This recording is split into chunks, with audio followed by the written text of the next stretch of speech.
That's nice Ready? to see. Hi. That's what's the red badge on the front? My eyesight's not the best. It says The Eve Appeal. It's a cancer charity from the LMA. Okay, is that this weekend?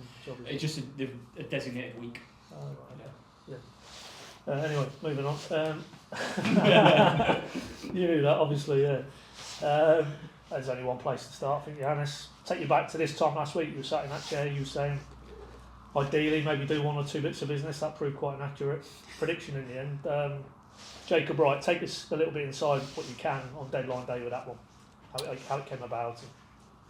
yeah, but he was a player that we quite early in the window discussed a couple of times because he's obviously a good player and he's a perfect fit for the way that we want to go and the way that we want to recruit players, and he fits perfectly into the way that we also want to play football, and his character is great as well. So it was natural for us to see if that was an opportunity. Then I think at some point in the window it seemed like it was not really that realistic because of the price and everything around that.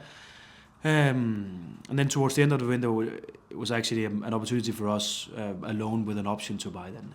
And then it was I'll not call it a no-brainer because nothing is a no-brainer in football, but it's as close to as it could be. I mean, I think it's fairly common knowledge. You know, Swansea were very keen. He was actually at their training ground. I mean, is it clearly there was, you know, that deal couldn't get put together for whatever reason, and credit to Ben and his team that there was an opportunity there, and you obviously managed to exploit it. Yeah, and I think that's the upside about what we try to do here is that a lot of young players, they see what we're doing, they see what's going on, and they consider this as a good next step for them in their career, a step where they can get first team minutes, they can get championship minutes if they do well in training, and of course, obviously, if they perform well. So I think it's just a natural effect on what we are doing here, that good young players will look at this club and see this as a good opportunity for them. I don't know whether he was close to Swansea or any other clubs, but I just know that he was very interested in coming here, and that was, of course, for us a very good situation. For him, hopefully, also a good situation, and yeah, done on deadline day. Yeah, absolutely late on deadline day, but look at it. To be fair though, you did say, I think it was mid-December, I went back and checked the quotes, that, you know, that slightly different profile of midfield in the centre of the park, you know, that 6, maybe if you want to put a number on it, that was one you'd like to add. Yeah. I mean, clearly this is a player, as you say, you've tracked him for a while, you feel this could be that player. Yeah, like I said, I think he fits in well. He's not a hard tackler or that kind of 6, but he's a 6 where he's controlling the game from the central area. Of course, he can run and he can cover some ground, and he has this winning mentality in him, which is obvious and has been obvious for us just the first couple of training days here with us, which is definitely something we want on our midfield players and all of our players, to be honest. But he gives us, he's a different player, and you will see that when we put him on, hopefully soon, that he's a different player compared to the other midfielders that we have available, which is exactly what we want. We want the same in the back line, we want the same up front, that we have some different types of players that we can put on, and again, just the fact that he's young and he's hungry and he wants to take this next step in his career, and he really wanted to come here and be a part of what we're doing here, was also a big factor in us taking him in. I mean, you said there, you know, when he's ready to go in. I mean, in your mind, and obviously Derby's the first opportunity. Is he ready to go now, or do you feel you need to bed him in? Yeah, he is, and I think because he's such a natural football player, because what we do at the moment is, and big credit to our recruitment department as well, because they really find some good players in terms of fitting in well to the things that we want to do here. So of course we try to recruit players where they have the basic skills to play our game, and of course that's also a part of why I think it's realistic that we can bring him into the game tomorrow. Probably not as a starter, it's too early, but to be around the team, I think it's realistic, and I think he's fit, he's in a good shape, he's been training with Man City for the whole season, been playing under 21 games, so in terms of match fitness, he's more than ready. And obviously the other deal, which was announced a little bit earlier on deadline day, Rory McConville, a young centre-back from Brighton. A lot of the things maybe you've said about Jacob there probably apply to him as well, but what did you like particularly about that profile of player? One thing that comes out or stands out very, very clear is his character, his personality, where he's so eager to learn. He's so interested in his own development, how he can do things a little bit different to gain something at the end. You want to be in an environment where this is the culture, where players, they are on the pitch a little bit extra, even though the session is over. He wants to be out there and train some small details in his game, and that's a big thing. Then he's a ball-playing centre-back, which is important for how we play. There needs to be a certain level in terms of what they can do on the ball and how comfortable they are on the ball, and he can do that. So with his personality, with his technical skills, with his mindset also in defending, I think he's a great header as well. Also has a good size for being a centre-back in the Championship. So he's one where his first 6 months here will probably be a little bit about learning the Championship and for him to find the minutes where he can get in and get some experience, but definitely one for the future. But still, I think it's realistic to expect some performance from him also quite soon. Yeah, well, I mean, again, I was just going to ask, from what you've said there, it sounds like maybe not quite in terms of your forefront, you think, as Jacob might be moving forward in the short term?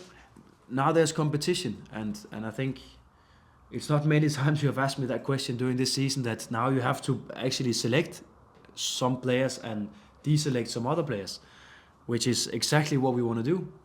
Not because we love to deselect players, but because we love that there's competition when we train out there every week, and you can get into a position, you can get a position in the team on the Saturday if you train well during the week. That's exactly what we want. So no, I cannot say that he will just go in from the start to play, but I can say if he trains well and he performs well, then there's a possibility that he can go in. It's also fair to say that we have some good centre backs already, and they're performing well, and they're getting better and better and better, and we try also to have some consistency around that group. But we need, and we like performance and competition in training, because that's how we want to do it. And clearly, I mean, it's obvious, the link between both of those, both young players educated at Premier League clubs on the cusp of maybe taking the next step in their careers. As a coach, it's no reflection on the players you've got here or the ones you inherited when you came in, but you must feel to have that quality raw material almost gives you the best chance to translate your ideas onto the, your coaching ideas onto the pitch. Yeah, and the fact is that often young players, they arrive hungry. They arrive like that. They really want to get in there, and they take all the minutes they can get, and they want to take everything out of a training session that they can possibly get out of it. And they actually, both of them, they first day in the building, they asked me for, do we have some kind of presentation where I can get them, up to speed in terms of how we build the game and our defensive game and so on. And they were asking themselves, because they're so eager to learn and take the next step in their career. So that's always interesting to work with as a coach, when I don't have to push everything. It doesn't always have to come from me, but now it's also for the players.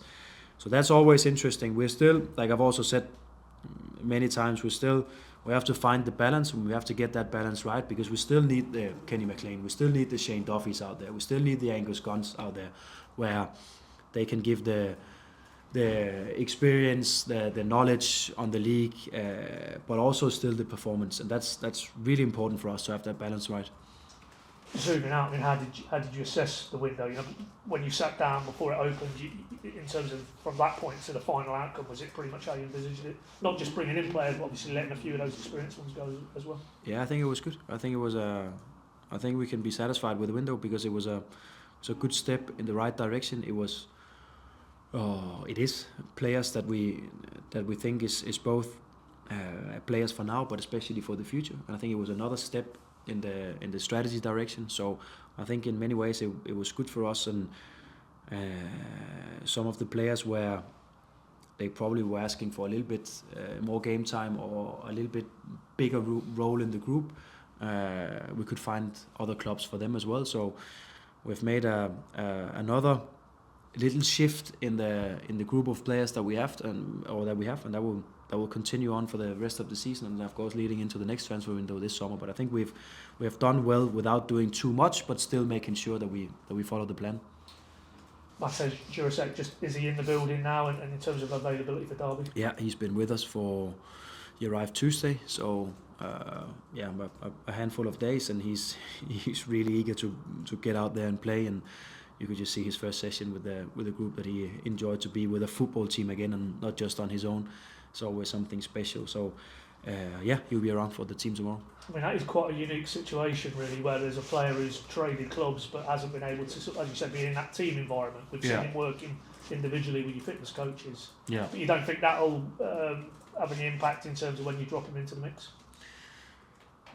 It's not ideal to have 2-3 weeks on your own and not being with the football team, but that's how it is. We also try, like with some of the other young ones that we have brought in, not to put too much pressure on them in the beginning, because they have to learn so many things, and it is just it's a difficult league, it's a tough league to come into. So we give him the time that he will need, and all of us know that he's a good player, and whether it takes 6 months for him to be ready or it's 1 month, we don't know, but let's take the time that he needs, and then we will try to integrate him with on the matchday squad as soon as possible, and also as soon as possible give him some minutes so he gets out there, so we don't postpone that debut for too long time. We have to bring him in when it makes sense for us, and it could potentially be tomorrow, because that's also an important step for him to take. But we don't put too much pressure on him. He's a great player, and he will definitely be great for this club. It's just a matter of how much time it will take. I mean, what you and your coaches, your first impressions, because it's one thing, obviously, you see him from afar, you can observe him, but to actually have him there at Colney working with him, in these sessions, do you like everything you like? I think he has a little bit of that intensity Borja brings into the game sometimes, where he's so much on the move, and he wants the ball, and he wants to press, and he wants to counter press, and he wants to be involved in so many things. He wants to shoot from distance, he wants to dribble, he wants to take on players, where so many things can happen, and I think that's what we need. I think, again, it's so good for us to have some competition. It's so good for us to have different players to choose between, both so we can keep them fresh, but also so there's this natural competition in training.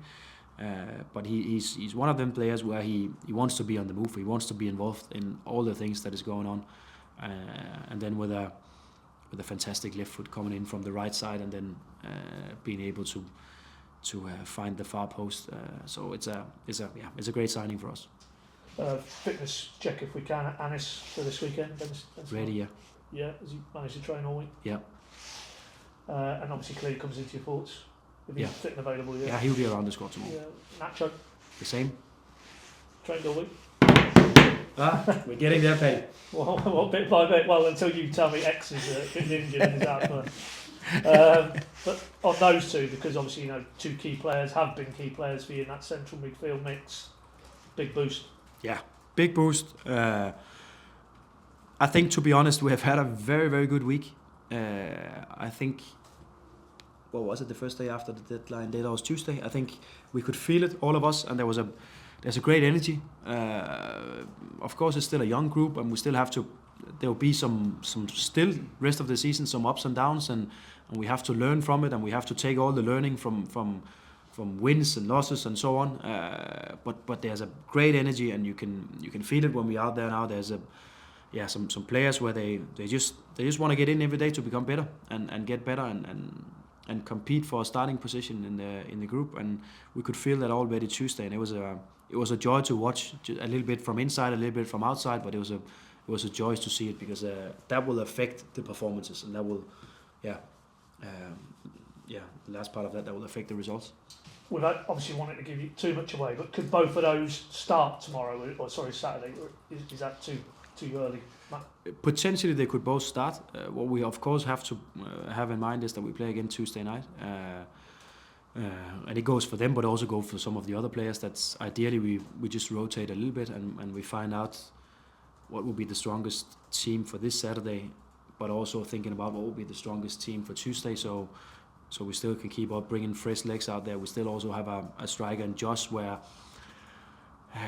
we have to be still a little bit careful and not just make him go 90 minutes all the time, because last thing we need with him is a re-injury. So there's some players out there where we do that puzzle, and we say, okay, it's a 3-game week, what would be best for them? But again, more players available give us more options and give us at the end more quality.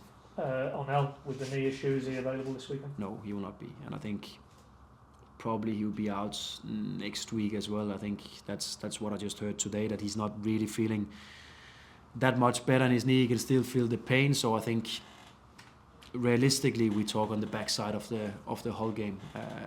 If before that, then I think it's because he have done something really good in rehab. Apart from obviously the ones we know, the longer term ones, any others maybe off the back of Watford, fitness wise, concerns this weekend? No, and everything has been for every team meeting in time. So also in terms of that, we are where we're supposed to be. So no, it's O'Neill out still, and it's Forson out still, and it's Gabe, and it's Gipsy, and it's Tony Springett for rest of the season, as we spoke about a couple of weeks ago. Archie Mayer, he's back in the building with a broken finger. Couple, if I can, just sort of postscript on Watford. Cordoba, is that case closed? That disciplinary issue? You said he wouldn't be in your thoughts for Watford because of that, but this weekend no issue then? No issue, and like I said, everyone has been there on time, so no issues regarding that. No, that's how it is. We do things in a very clear way, and everyone know about that. So if you step out of that, there's a consequence, but we're also there to support and get on going again. So. And the other one, obviously, going to ask you again, Tom Cleverley's quotes. I know it wasn't probably fair to ask you straight after the game because you hadn't read, you hadn't watched them. Have you now done that? And what did you make of, effectively singling out your players for criticism? Yeah, I will say the same. I think it's fantastic when the other coaches are so interested in our players. That's honestly what I mean. And I think we are realistically becoming one of those teams where there's a lot of attention, both the way that we want to play and because we have interesting players. So it's I take it as a huge compliment. But clearly not something you would do, is come out and criticise other teams' players. No, because without being disrespectful, I love my players in there, but they also a handful, some of them, so I don't have the time to talk too much about all the other players. Yeah, I think they've had their red card upheld, so, which he was adamant would get overturned, but anyway, we'll leave that one there. But Derby, 7 straight defeats. From the outside, it looks like they're struggling. Manager, I think I saw at his press conference, he's batting away questions on his own future. You can see the narrative. Is that what you've just got to guard against a little bit? That maybe outside of the bubble, the expectation is you win this game. Yeah, that's a part of it. And the last thing we can do is to be arrogant in our position and say that or expect that we can play tomorrow on only 80-90% and then still expect to get a result, because that's definitely not the case. We have to do everything we can, and we have to be as disciplined in some of the other good performances we have had. We have to be as disciplined in tracking back, in defending the box when we have to. We know that's playing against the Derby side where they are so direct and they are more or less taking every opportunity there is in the game to bring crosses into the box. If they have a free kick on their own half, they bring it into the box.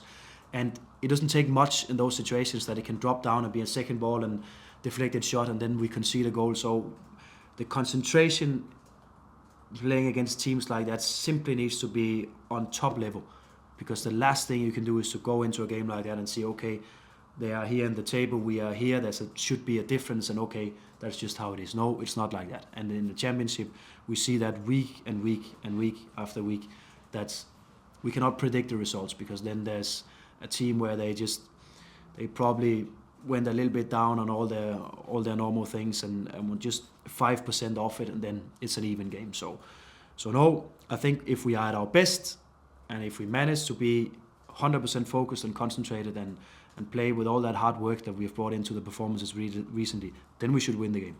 But it takes something to get up there. And of course, if you needed a cautionary note, you just go back to that away game and how tough that was for you. Exactly. Well. Exactly, and we know that, and we have seen it so many times this season. So we know that we have the experience in playing against teams like that. It's going to be another difficult one tomorrow. I said the same before the Swansea game, because it just came on the backside of 2 difficult away games. That even though on the paper, when looking at it, we are the favourites and we should win the game. But if you don't bring the effort that is needed for a game like that, then it's an even game, and then you can end up losing it. And it's the exact same tomorrow. So full focus, 100% concentration, and we have to do all the things that we do when we play the games. We have to do them at our best. As you say, full focus clearly just on this game tomorrow, but you look at it now, you're 2 points off the top 6, 2 places, I think 5 of your next 7 at home. Does it feel inside the camp this could be opening up for you now? So the only thing I will say, because all coaches, they look at the standings, they look at where they are, but some coaches don't pay too much attention to it, and I'm one of those. So it's not that important for me at the moment, because I can also see it is 1 point difference, and then you can be 12th in the league. So that's not really important for me. The important thing for me is that I can see we're getting better, and as long as I can see that, then there's a realistic chance that we can be around the playoffs when we are reaching or entering the end of the season. And I think that's realistic for us. That should be our ambition, to go up there. And also with the recent results and performances, it should be realistic, and we should be in and around it. But it requires so much before that, and it's only one bad result or bad performance, and then you're some points away again. And so it shouldn't take too much of our focus, but the focus is for us to getting better week after week after week. And we're trying and we're doing our best, and we're still making mistakes on the way, but we also know what we can do when we are at our best. So I hope for that tomorrow. Thanks, Johannes. Good luck. Thank you. Thanks, Paddy.